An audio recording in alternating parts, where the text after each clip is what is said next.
त्या समाज बंधनामागेचं कारण काय होतं, फक्त त्या माझ्या मुलीला बलिदान द्यावं लागलं.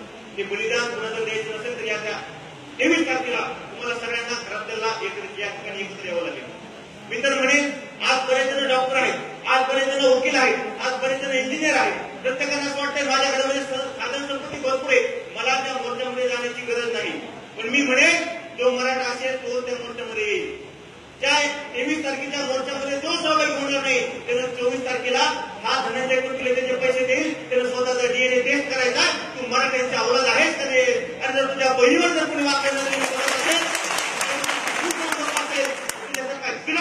तरी पाहिलं नाही. आणि प्रत्येक मराठ्याने यामध्ये सहभागी व्हायचे.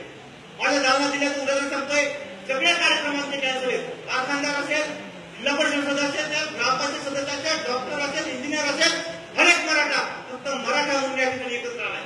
आणि आमच्या मराठीमध्ये किती वर्जन पडले हो, तू राष्ट्रवादीचा, मी सेनेचा, मी भाजपचा, तू काँग्रेसचा, एवढं झालं नाही. याच्या पलीकडे काय की तू गजानन बाबाचा, मी समर्थ रामदास स्वामीचा, याच्यामध्ये आमचं डिवायडेशन झालं. एवढंच कमी नाही, आमच्या जमिनीचे भांडण झाले, जमिनीचे वाद झाले.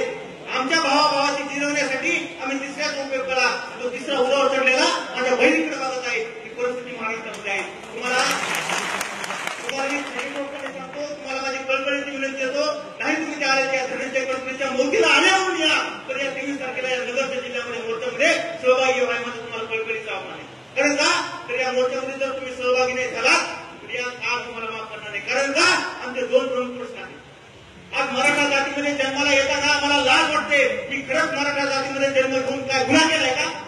जेव्हा 2 मुलं लहानपणापासून सोबत शिकतात, दोघांनाही सारखेच मार्क मिळतात. मराठा समाजातल्या मुलाला जेव्हा 90% मार्क मिळतात, फादरला जेव्हा 60% मार्क मिळतात, तेव्हा तो 60%चा मुलगा कॉलेजला ऍडमिशन घेतो.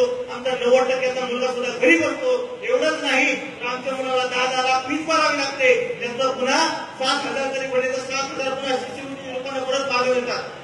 आम्हाला तुझं दुःख नाही, पण आम्हाला याचं दुःख आहे. आमच्यामध्ये गुणवत्ता असून सुद्धा आम्हाला काय लावलं जातं, का आमच्या एवढा अन्याय अत्याचार केला जातो. आणि सगळ्याचा एक उद्देश आहे. हा जो मोर्चा आहे हा फक्त मराठा समाजाचा मोर्चा आहे. आणि या मोर्चामध्ये फक्त मराठ्यांचा मागण्या, हक्क आणि अधिकारासाठी हा मोर्चा आहे. त्यामुळे कोणी कोणाला वाईट वाटून घेण्याचं कारण नाही. जर वाईट असेल तर तो त्याचा प्रश्न आहे. आम्ही आमच्या साधन संपत्तीसाठी, आम्ही आमच्या सुरक्षेसाठी तर आमच्या घरामध्ये जर दंड बैठका मारत असू तर बाकीच्यांना बेडकुळ्या उठण्याचं कारणच नाही. आणि म्हणून कुणी असं समर्थकामध्ये त्या 23 तारखेच्या मोर्चामध्ये जो डॉक्टर सहभागी होणार नाही, जो एखादा कुणी सहभागी होणार नाही, समजायचं तो मराठा.